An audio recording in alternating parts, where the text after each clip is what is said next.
सभी भाई बहनों से मैं निवेदन करता हूं कि सब लोग वोट डालने के लिए जाएं और भारतीय जनता पार्टी का कमल खिलाएं और आने वाले समय में केंद्र और राज्य की मोदी सरकार की, विष्णुदेव साय जी की सरकार की सभी योजनाओं का लाभ हमारे विधानसभा में पहुंचेगा। मोदी की गारंटी का लाभ पहुंचेगा और तेजी के साथ में सांसद है हमारे बृजमोहन अग्रवाल जी, हम लोग मिलकर तेजी के साथ विकास करेंगे। केंद्र का पैसा वो लाएंगे, विष्णुदेव साय जी से मैं लाऊंगा।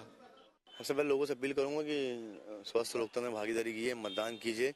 या आपका मतदान जो है आने वाले 4 साल आपको ऐसे जनप्रतिनिधि चुनेगा जो आपके मुद्दों पे आप मुखर रहेगा, जो आपके मुद्दों पे रोड, बिजली, पानी, सड़क पे रहेगा। ये चुनाव रायपुर दक्षिण का चुनाव, ये चुनाव देश का प्रधानमंत्री राज्य को खतरा नहीं दे करेगा। ये चुनाव जो है रायपुर दक्षिण का होगा। लेकिन मैं सबसे अपील करता हूँ कि वोट डालिए, क्योंकि आपका मताधिकार जो है आपके गली मोहल्लों की समस्याओं के लड़ने वाले को अवसर देगा। और सक्रिय को चुनिए, सक्रिय लोगों को अवसर दीजिए जो आपके मुद्दे में मुखर की लड़ाई लड़ सके।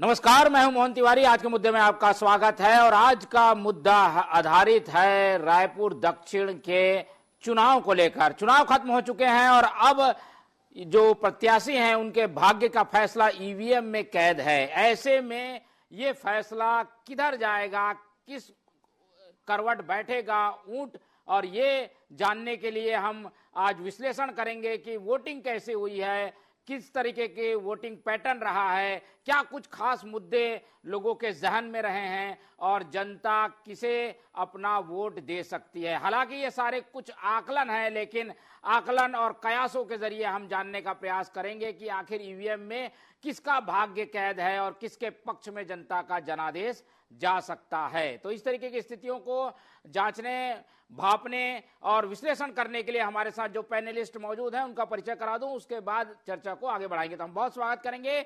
हमारे साथ मौजूद हैं इस पूरे प्रकरण को, इस पूरे चुनाव का विश्लेषण करने के लिए वरिष्ठ पत्रकार अनिल चौबे जी, बहुत स्वागत करेंगे आपका। हमारे साथ इस पूरे चुनाव में कांग्रेस ने किस तरीके का चुनाव लड़ा और क्यों कांग्रेस को लगता है कि वो जीत रही है, जानने के लिए हमारे साथ, बताने के लिए हमारे साथ मौजूद है अमित श्रीवास्तव जी, बहुत स्वागत है आपका। और बीजेपी का पक्ष रखने के लिए हमारे साथ मौजूद है गोपाल जी, बहुत स्वागत करेंगे उनका भी।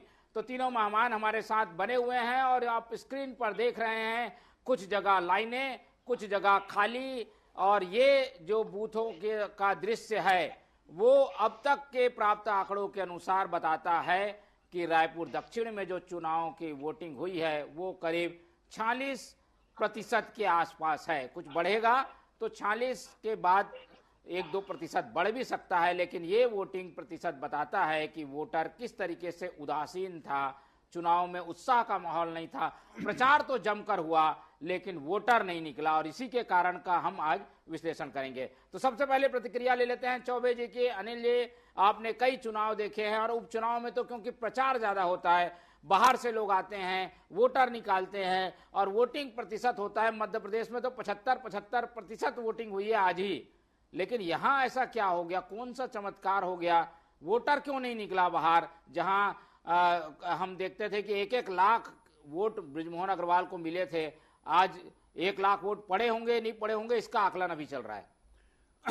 ऐसा है मोहन जी कि जैसे लोकसभा चुनाव में 400 पार के नारे ने जो लोकसभा में भाजपा को गच्चा दिया, लोगों ने कहा कि मोदी जी तो जीत ही रहे। मतलब जो उनका कोर वोटर था भाजपा का, उन्होंने कहा वो तो मोदी जी तो जीते रहे, क्या वोट देने जाना। सेम स्थिति यहाँ पर भी फंस गई थी कि बृजमोहन के चक्कर में सुनील सोनी तो जीत ही रहा है, तो अब क्या वोट देने जाना। इस चक्कर में क्या हो रहा है कि वोटर कम निकला, ये उदासीनता का है, ये ओवर कॉन्फिडेंस। मतलब पहली बार ऐसा लगा कि लोकसभा में और इस विधानसभा के चुनाव में वोटर ओवर कॉन्फिडेंस में है कि वो तो जीत रहे हैं, अब हमें क्या उसमें उनमें मतदान करना है। अच्छा, दूसरी बात ये थी कि जिस तरीके से यहाँ पर चुनाव लड़ा जाना था, ऐसी कोई स्थिति नहीं बनी दोनों पार्टियों की तरफ से, न कांग्रेस की तरफ से न भाजपा की तरफ से। आखिरी दिनों में थोड़ा सुगबुगाहट थी, नहीं तो बड़े शांतिपूर्ण चुनाव चला था, लग ही नहीं रहा था कि चुनाव हो रहा है। आज भी मैं कई पोलिंग बूथ में ऐसे घूमने के लिए निकला गया था तो लोगों की बहुत कम लाइन देखी गई थी, लेकिन हाँ एक चीज मार्क करने वाली थी, महिलाओं की लंबी लंबी कतार देखी गई। अब ये महिलाओं का मतदान किधर जाता है, ये एक बड़ा प्रश्न है और किसको उसका फायदा मिलेगा ये तो 23 तारीख को ही पता चलेगा। एक आकलन ये भी आता है कि भाई किसी को कुछ बदलना है तो ज्यादा संख्या में वोटर निकलता है और वोट करके उसे बदलने के लिए समर्थन करता है।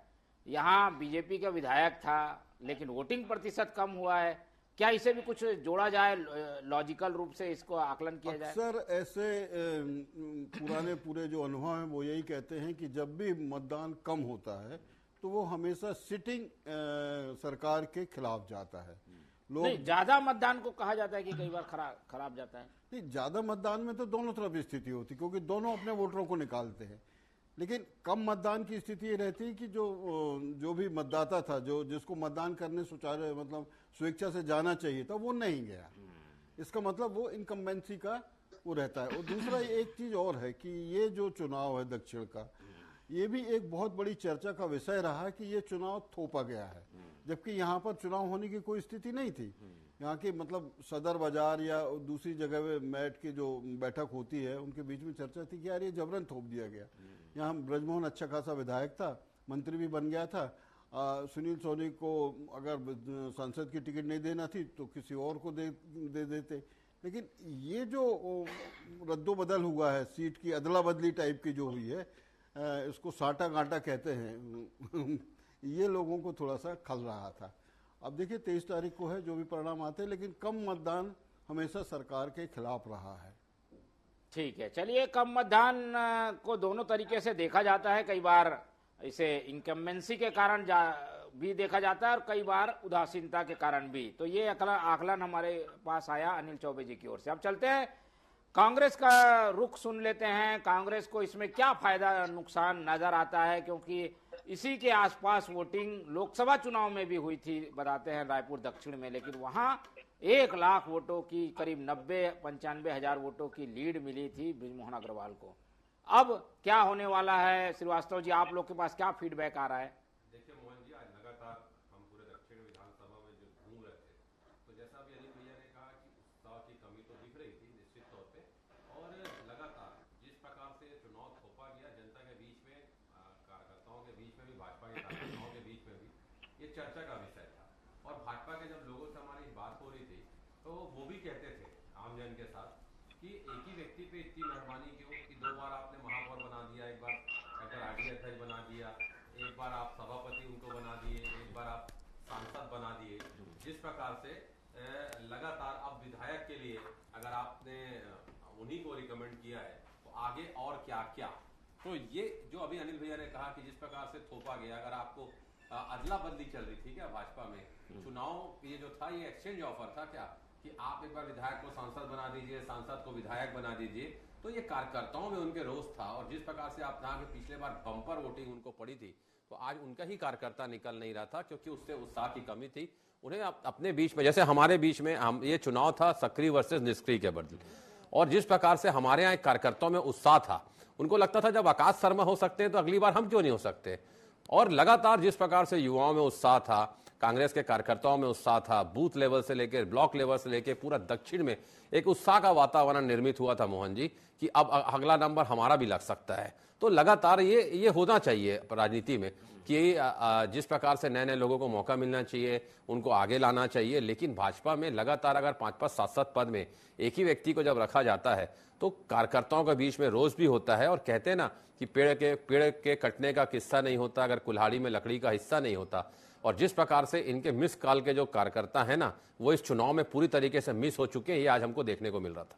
नहीं, लेकिन ये नाराजगी जो बता रहे हैं आप बीजेपी के पक्ष में होगी कि सुनील सोनी को उम्मीदवार बना दिया, वो कांग्रेस के पक्ष में भी हो सकती है। कांग्रेस में भी दावेदार ज्यादा थे, सीनियर थे, फिर आकाश को मौका मिल गया, क्या ये आप लोगों के खिलाफ नहीं जाएगा? देखिए पूरे जो भी दावेदार थे, आप बेहतर नाम जानते हैं और आपके लोकप्रिय चैनल पे हमने कई बार डिबेट इस चुनाव के दौरान की है, तो उन सारे लोगों का नाम जनता भी जानती है कि किन्होंने दावेदारी की थी और वो सब लोग काम कर रहे थे। अब लगातार जैसे मैंने आपसे कहा ना, एक उत्साह का वातावरण था और लगातार जिस प्रकार से वो सारे लोग जो कैंडिडेट, देखिए लोकतंत्र में मैंने कहा ना, ये बहुत खूबसूरती है कि अगर कोई भी प्रजातांत्रिक पार्टी है, लोकतांत्रिक पार्टी है, तो उसमें हर कार्यकर्ता का यह अधिकार है और बिल्कुल उसको दावेदारी करना चाहिए। लेकिन जब पार्टी अगर डिसाइड कर लेती है मोहन जी कि ये कैंडिडेट रहेगा, उसके बाद पूरा एक शेडो अम्ब्रेला होता है ना, उसके नीचे सब आ जाते हैं। और लगातार ये चुनाव में, क्योंकि मैंने वॉर रूम देखा, आपको पता है, और लगातार पिछले 12 दिनों से पुराने वाले कांग्रेस भवन में हम लोग सुबह से रात तक 2-2 बजे तक हम लोग वहां पर थे। कार्यकर्ता जब आते थे तो उनमें एक उत्साह का वातावरण था, लोग काम करना चाहते थे, जनता के बीच में जाके फीडबैक हमको देते थे कि भैया उत्साह का वातावरण है और वो कह रहे हैं कि इस बार अपनी स्थिति बहुत अच्छी है। तो लगातार मैं आपको बड़े जिम्मेदारी के साथ कह सकता हूं कि इस बार जीत कांग्रेस की सुनिश्चित हो चुकी है, बस रिजल्ट आने की देर है। चलिए गोपाल जी की भी प्रतिक्रिया ले लेते हैं। गोपाल जी, काफी आलोचना बीजेपी को इसलिए झेलनी पड़ रही है कि वोटिंग प्रतिशत कम रहा।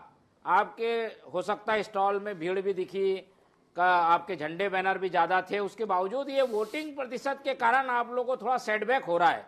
इसका क्या आकलन लगा रही है भाजपा? वोटिंग तो कम हुई है। सर देखिए, जब वोटिंग ज्यादा होती है तब ये कहा जाता है एंटी इनकम्बेंसी है, और जब वोटिंग कम हो रही है तो ये तो सीधी बात है कि प्रो इनकम्बेंसी है। ऐसे क्यों ना लिया जाए। दूसरी बात, अमित भैया बोल रहे थे कि सुनील सोनी जी अध्यक्ष भी रहे, पार्षद। ये तो बहुत बड़ी बात है कि एक अजय योद्धा है जो लोकतंत्र के समस्त फॉर्मेट में जीत हासिल किया है। ये बहुत बड़ी बात है। आप सोचिए, उन्होंने, वो पार्षद रहे, वो सभापति रहे, वो महापौर रहे, सांसद रहे, अब विधायक रहने वाले, इसमें कोई शंका है ही नहीं। आज जो वोटिंग परसेंटेज कम है उसका कारण यह है कि कांग्रेस के लोगों ने इस चुनाव से दूरी बना रखी। जिस दिन टिकट बटा उस दिन कांग्रेस के वर्तमान अध्यक्ष, जो नगर निगम के अध्यक्ष है, उनका ट्वीट कोई भूला नहीं है। उस दिन कन्हैया अग्रवाल, जो पूर्व में यही दक्षिण से प्रत्याशी रहे, उनका ट्वीट भी कोई भूला नहीं। ये जो वोटिंग परसेंटेज कम होने का कारण है, कांग्रेस के कार्यकर्ताओं ने, कांग्रेस के नेताओं ने और कांग्रेस का जो वोटिंग करने वाले लोग रहते हैं, उन्होंने इस चुनाव से बिल्कुल दूरी बना ली। उन्हें प्रत्याशी से कोई लगाव ही नहीं बन पाया और न वर्तमान प्रत्याशी आकाश शर्मा ने अपने प्रभाव को वोटरों के बीच बना पाने में सक्षम हो पाए। अब एनएसयूआई का चुनाव जीतते हैं आकाश शर्मा, उसमें भी उनके ऊपर धांधली के आरोप लगे थे। जो अपने संगठन के चुनाव में जीत हासिल करते हैं और उसके बाद 2 साल 3 साल तक उनके ऊपर धांधली का आरोप लगता है, तो ऐसे प्रत्याशी के साथ मतदाता कभी कनेक्ट नहीं कर पाता। ठीक है गोपाल जी, ये तो प्रत्याशी, अब चुनाव तो है नहीं, अब क्या मतलब प्रत्याशी का आलोचना। हम ये जानना चाह रहे हैं कि वोटर क्यों नहीं निकला। आप लोगों को इस बात के लिए जाना जाता है बीजेपी को कि बूथ मैनेजमेंट करती है, शक्ति केंद्र बने हैं, प्रभारी बने हैं। जब आपके वोटर, आपको मालूम है कि बड़ी बड़ी कॉलोनियों के हैं, उनको क्यों नहीं निकाल पाए? सवाल में ही आपका जवाब है।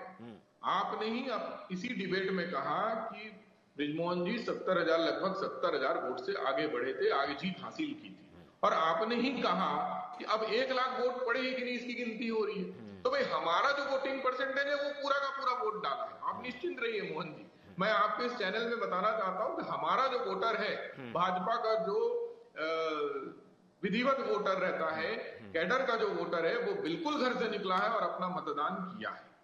अब रही बात कांग्रेस के वोटरों की कमी थी, आप अभी जब ये वीडियो शुरू हुआ तब आप दोनों का वीडियो दिखाया, आकाश शर्मा का भी वीडियो दिखाया और सुनील सोनी जी का भी वीडियो आपने दिखाया।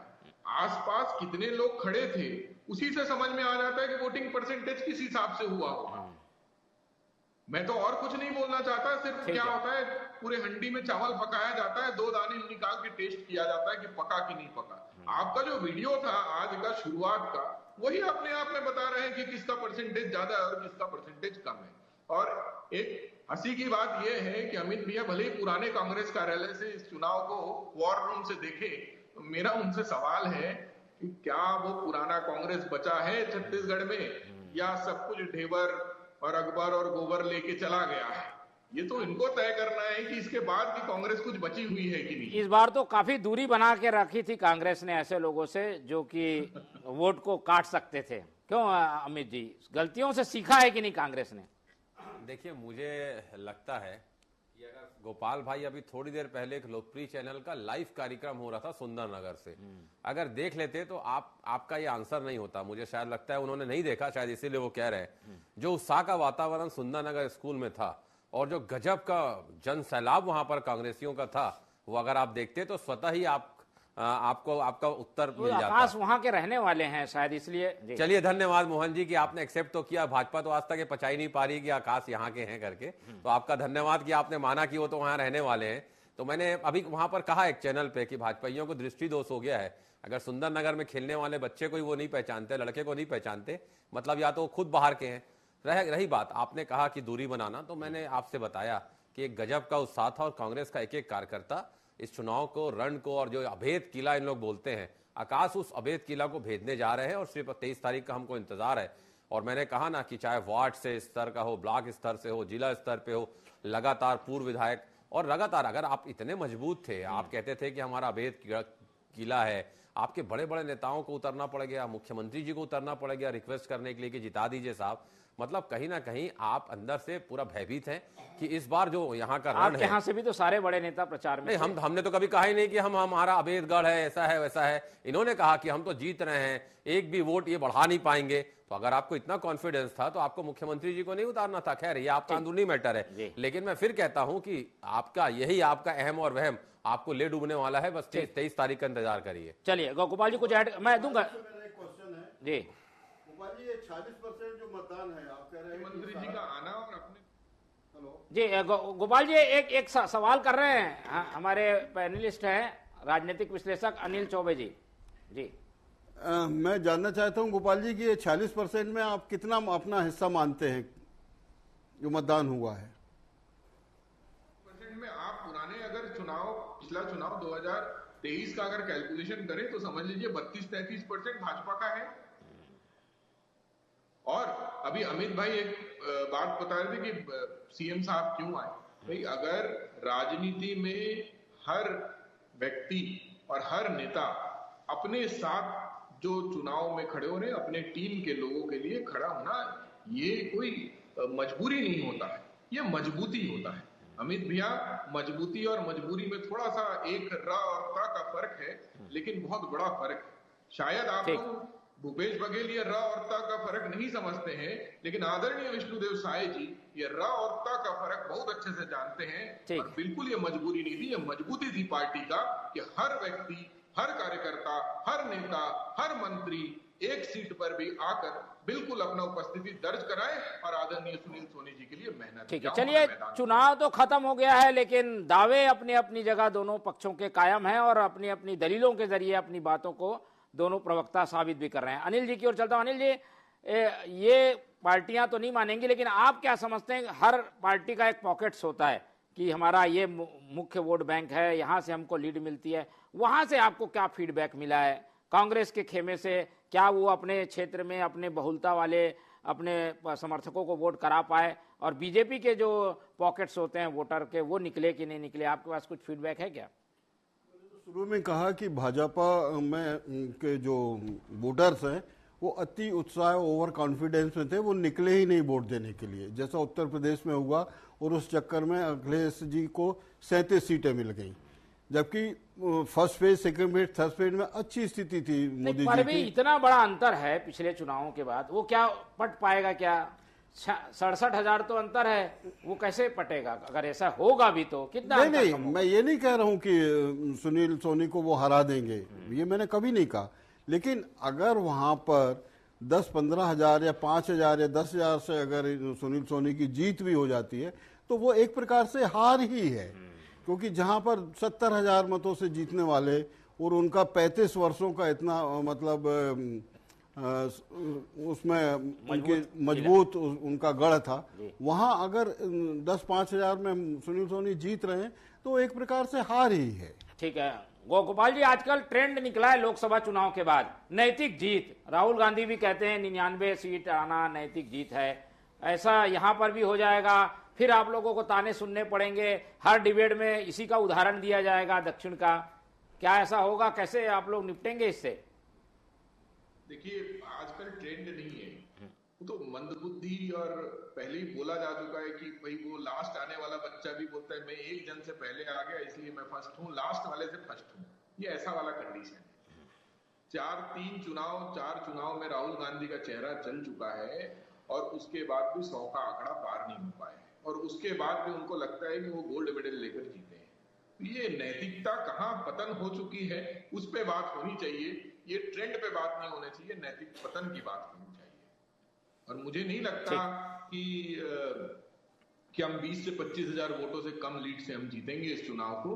इस बात के आप बिल्कुल संतुष्टि रखिए कि हम 25,000 वोटों से इस चुनाव को जीत रहे हैं। और जिस सुंदरनगर की बात कर रहे थे अमित भैया, उस सुंदरनगर में कभी कांग्रेस का पार्षद तक के नहीं बना है।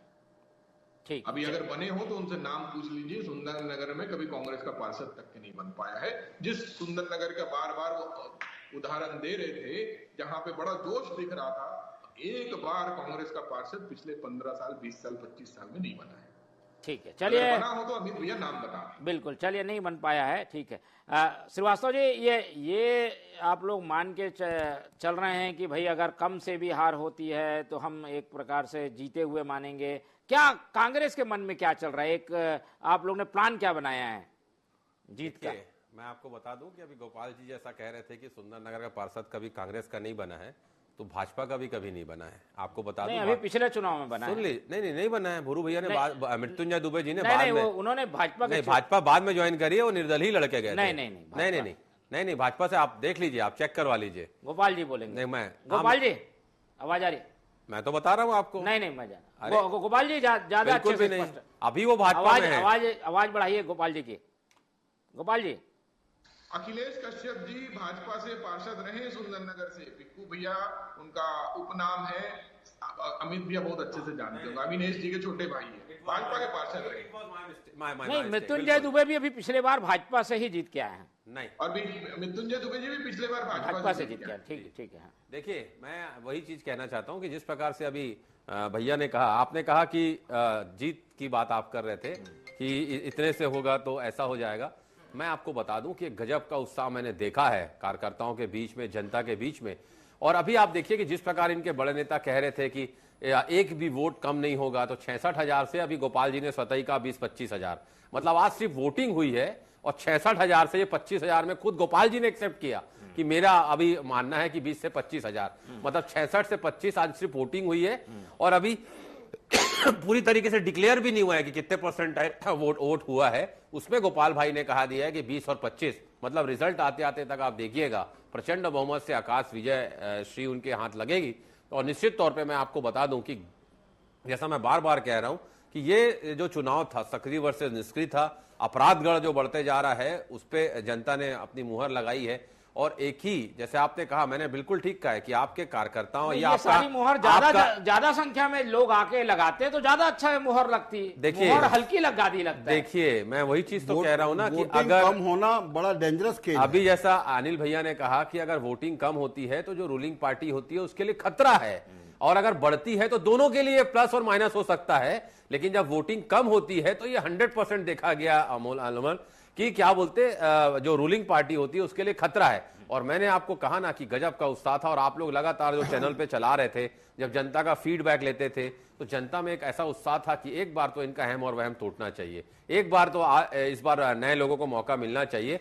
और रही बात, मैं आपके माध्यम से फिर कहना चाहता हूं कि स्थिति परिस्थिति बहुत बदली है। अब इन्होंने संयोग किया है कि प्रयोग किया है, मैं ये नहीं जानता, ये इनका अंदरूनी मैटर है। लेकिन निश्चित तौर पर मैं बड़ा आश्वस्त हूं मोहन जी कि जब रिजल्ट आएगा तो आकाश दक्षिण के नवनिर्वाचित विधायक बन चुके होंगे। बिल्कुल, चलिए, कांग्रेस तो ये दावे कर रही है, लेकिन दावे में कितना दम है इसके लिए हमें इंतजार करना होगा। और ये काफी विश्लेषण का विषय भी है, क्योंकि अलग अलग आंकड़े आएंगे तो और ज्यादा अच्छे से हम विश्लेषण कर पाएंगे। अभी कई दिन इसी बात पे चर्चा होगी, क्योंकि इसी तरीके की टफ फाइट हम पहले भी देख चुके हैं। गजराज पगरिया हैं, पारस चोपड़ा हैं, योगेश तिवारी हैं। ऐसे जब भी कांग्रेस का कैंडिडेट आता है टफ फाइट ही देता है, लेकिन परिणाम हमेशा विपरीत मिले हैं। इस बार क्या होता है इस पर सबकी निगाहें रहेंगी। वोटिंग कम हुई है, किसके पक्ष में जाएगी इसके लिए भी हम इंतजार करेंगे। इस पूरी चर्चा में हमारे साथ गोपाल जी जुड़े, उनका बहुत धन्यवाद। हमारे साथ अनिल चौबे जी हैं, उनका बहुत धन्यवाद। और अमित श्रीवास्तव जी ने अपना कीमती समय दिया, उनका भी बहुत बहुत धन्यवाद। तो तीनों मेहमानों को धन्यवाद करते हुए आज की चर्चा ही खत्म करते हैं और आप लोग से रखते हैं उम्मीद कि आप लोग देखते रहेंगे टीवी 24। रखिए अपना बहुत ख्याल। नमस्कार। नहीं, वोटिंग कम होना